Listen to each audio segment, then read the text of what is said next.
Hello viewers, this is Jrod from Jrod Production Studios, and welcome to my review of set number 75281, the Anakin's Jedi Interceptor. This is a new 2020 release, even though this is a re-release of the 2014 model, and not a whole lot has changed.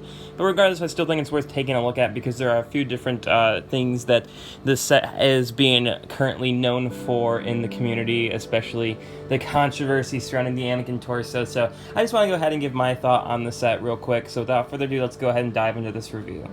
And of course, the obvious minifigure included in this set is Anakin Skywalker himself. This is obviously the Episode 3 edition, and this is where our controversy starts, because if you would notice on his torso piece, there is some burned printing, which that actually appeared in the Duel on Mustafar set released earlier this year. So a lot of people are not too happy about that. A lot of people are upset that the minifigure itself had previous printing in a set when this shouldn't. I'm not really too concerned about it. I don't think it's that big of a deal. When you look on the back, it's a little bit more noticeable, but I want to just go ahead and compare this to the 2018 Anakin's minifigure, and there's not a whole lot of difference here. Like, the burn marks are very subtle unless you're looking for it, so I don't really care that much. And then he also has a dual-sided face as well. Interesting to note too that this is the same hairpiece that LEGO has been using since the 2008 edition of the Anakin Jedi Starfighter from the Clone Wars. Then you also get an R2-D2 as well. Nothing special that would be expected in a set like this. Yeah, we've seen this before, obviously. And now to judge the Interceptor itself. Now I'm going to try to keep this unbiased. I'm going to try to ignore the fact that there have been releases before in LEGO history in 2014, 2005, even 2012, the green model. I think a lot of people would have been looking forward to the green Interceptor. This turns out to be yellow, and for me that works out quite nicely because I have not had this for quite a while. I sold my 2014 model. I don't know why. I knew I would regret it, but this is a pretty close carbon copy of that. There's not a whole lot that is different. Now, I do like the build quality quite a bit. I like the locking mechanism with how this windshield piece opens, which is obviously realistic to the movie.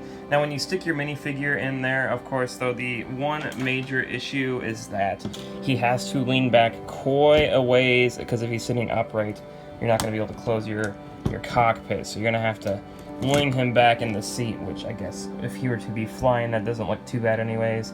One other complaint is that these, I don't even know what you call them, what makes the Interceptor, these wing pieces, they don't really have a spot to stay upright if you want to display this model, because there is no landing gear. If you look underneath here, no sort of landing gear. You just have these round faces to keep the model from, you know, bending whichever way while on the ground. But I would have much rather have liked to see landing gear to keep this thing sturdy and to keep it set on display if you wanted to.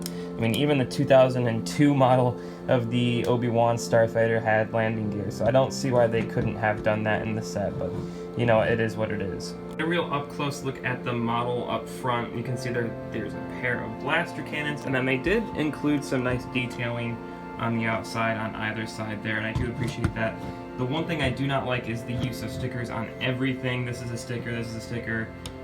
These two in the back are stickers, and then the one that really irks me is the fact that they used a sticker for this 1x1 round piece. You of course can set your R2-D2 minifigure in there as well. I mean, if you want to count this thing as a minifigure.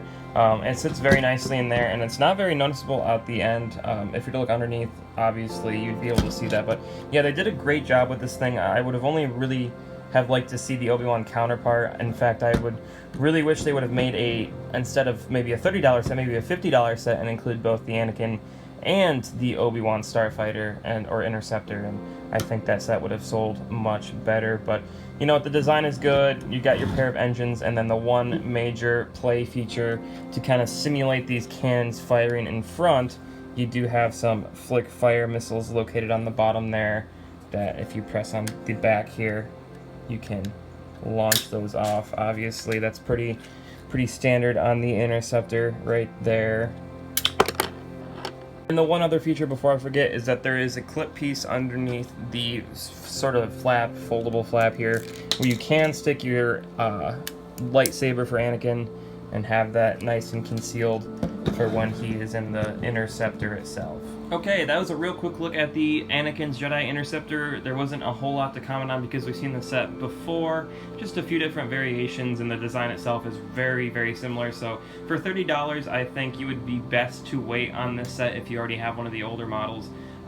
Again, the one in 2014 was $25, so pretty close to the adjusting for inflation price point today. I just wish for the money and for the hype of this wave, we would have seen another clone trooper, maybe even a 501st clone trooper while they had them in production. Just throw that in with the set, would have looked great.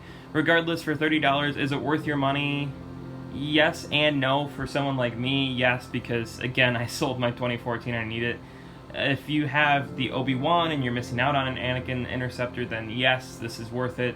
If you don't have any, I would recommend picking it up. Maybe I would go for the $20 Jedi Starfighter from 2018 over this. You can still find that set on shelves. But all around, if you have the older model, I personally would skip over this. There's nothing new. There's nothing you're missing out on. A lot of people, again, are upset about that Anakin's torso, and I don't get why people are too upset about that. It's just a minifigure that doesn't add to the overall set much. But that's just my personal thoughts on it. Go ahead and let me know what you think in the comment section down below. If you have not already, please go ahead and like and subscribe for more content like this. As always, guys, have a great day, and thank you for viewing.